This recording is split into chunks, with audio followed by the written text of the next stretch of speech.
Welcome back to another episode of Rock Boys Football. Notre Dame heading on the road to play Georgia Tech at Mercedes-Benz Stadium. This is a football game that I think a lot of Notre Dame fans have circled. I have a ton of respect for what Brent Key has done with this Georgia Tech program, sitting at 5-2. You've seen some really impressive football from Georgia Tech. Now you look at the offensive side of the football. We knew they had the playmakers. They had the playmakers in 2023. I think the biggest storyline is Haynes King continuing to be a difference maker at the quarterback position, but not turning the football over like he did in 2023. Then you look at the Georgia Tech defense and say, I'm not going to get up here and say it's an elite defense from across the country, but it's significantly improved from what we saw in 2023. Now you look at Notre Dame heading into this game, specifically on offense. I think they are starting to find their identity, how they want this Notre Dame offense to operate. We're going to get into that. And obviously, an elite defense. We all know that even with some of the injuries that they've suffered, this is still one of the best defenses that you see in the country. Fired up to get into this one. Before we do, and as always, would love to hear from you guys in the comment section. I think there are a lot of different ways you can look at this football game. The amount of support for these preview prediction episodes, it's been amazing. Appreciate you guys. If y'all do enjoy the content, consider subscribing to the channel. Without further ado, let's get into this one. I want to start with this Notre Dame offense and, kind of what I mean by Notre Dame kind of finding that identity.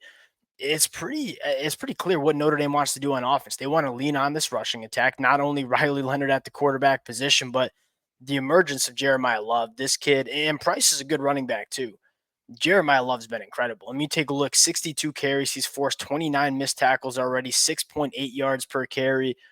You look at Jeremiah Love and say, we really liked this kid when he was a freshman. You saw the juice. You saw the straight line speed. You saw the explosiveness. What Jeremiah Love has done in 2024 going into his second year of ball is I'm a little bit more physical. Like I can deal with contact a little bit better, but also have that explosiveness in my game. Notre Dame's going to lean on the run game for really a couple of different reasons. One, Riley Leonard, Jeremiah Love, like difference makers carrying the football. But I think secondly, this Notre Dame offensive line is probably better run blocking than they are in pass protection right now. And you look at Notre Dame in the passing attack and say, they're not going to push the ball down the field. They're not going to try to be extremely explosive in this passing attack, only averaging 6.6 yards per pass, but they're going to try to be efficient. They're going to try to stay on schedule. They're going to try to marry the passing attack with what they're doing in the run game. A lot of RPOs. That fits what Riley Leonard wants to do. Like his average depth of target's only 7.5 yards, 13 passes, 20 plus yards down the field all year. They're not really attacking the deeper third, but they're staying efficient with the passing attack. And if you are Notre Dame and say, what's the recipe for Notre Dame to consistently win football games? Run the football, control the time possession, be efficient in the passing attack, and play good defense. That's what Notre Dame's been doing the last couple of weeks. It's obviously worked very well for them. Now you flip sides, look at this Georgia Tech defense. The one thing that I am excited to see is you look at Georgia Tech on defense, they don't necessarily have a ton of difference makers in the pass rush game. I think Romello Height coming over from USC has been really good for Georgia Tech, probably their best pure pass rusher. They go to a lot of simulated pressures. They like to mug the line of scrimmage, crowd the line of scrimmage, and kind of try to confuse offensive lines in terms of who's coming and who's dropping back in coverage. And you look at this Notre Dame offensive line and say, I think there's a lot of talent on this unit, but it's young. It's very, very young. And so if you're Georgia Tech, that's probably what you're trying to do is try to confuse what's going on with the communication up front for Notre Dame with an inexperienced and young offensive line. Try to create some negative plays, try to keep Notre Dame kind of off schedule on offense because that's not where they want to be. You look at Notre Dame, they want to be efficient. They want to be in those third and manageable situations. If you're Georgia Tech, you haven't necessarily sacked the quarterback all that well in 2023 or 2024, that is. That being said, you want to try to create some negative plays against this Notre Dame offense and try to get them off schedule. Now you flip the sides and say Georgia Tech on offense.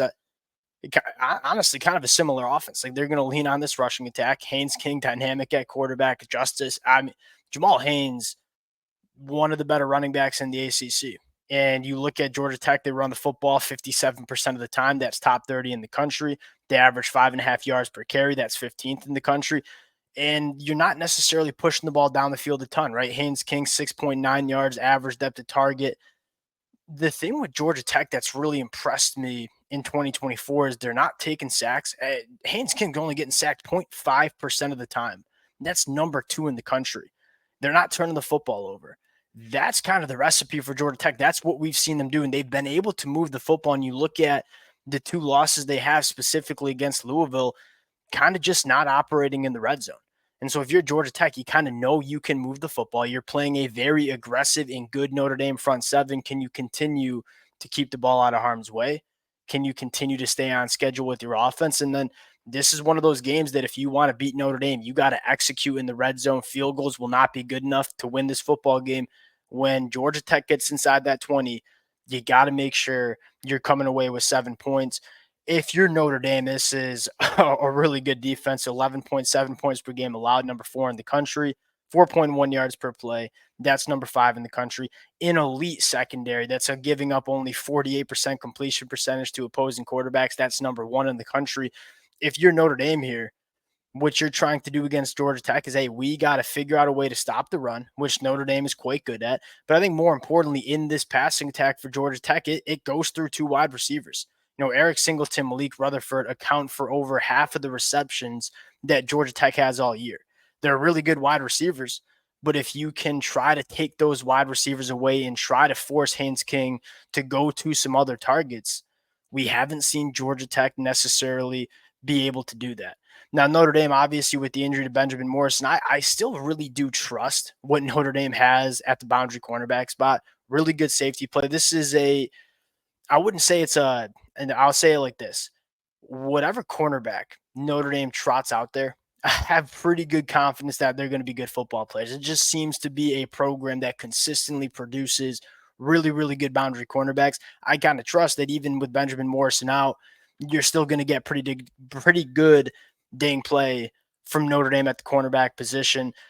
I think if you're Notre Dame, can you force Georgia Tech into some of the things that hurt them in 2023, turning the football over and taking negative plays? Georgia Tech's been really good at not taking negative plays and not turning the football over. This is a Notre Dame team that can get their hands on a lot of footballs. You're trying to get Georgia Tech back to what they were doing in 2023, where they were putting the ball in harm's way and taking negative plays. Now you get into the pick here. Notre Dame coming in as 11-point favorites.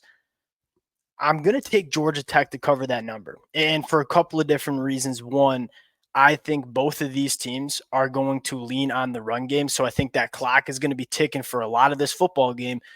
And I think more importantly, I think this Georgia Tech team hasn't turned the football over, hasn't taken negative plays.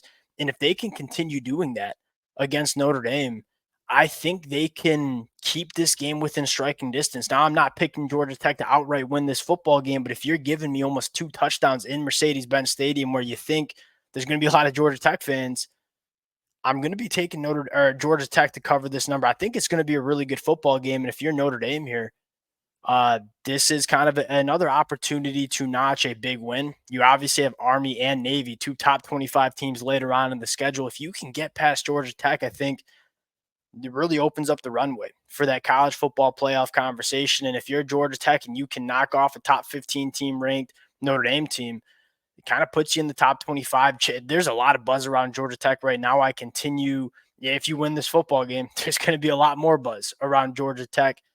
Give me Georgia Tech to cover the number. Notre Dame probably to win this football game. Going to be a good one. I got a ton of respect for Georgia Tech. And quite frankly, I got a ton of respect for Notre Dame and what they're doing despite all the injuries that they've sustained on both sides of the football. We'll cut it there. Appreciate you guys rocking with it. If y'all do enjoy the content, consider subscribing to the channel, and we'll talk to y'all later. Peace.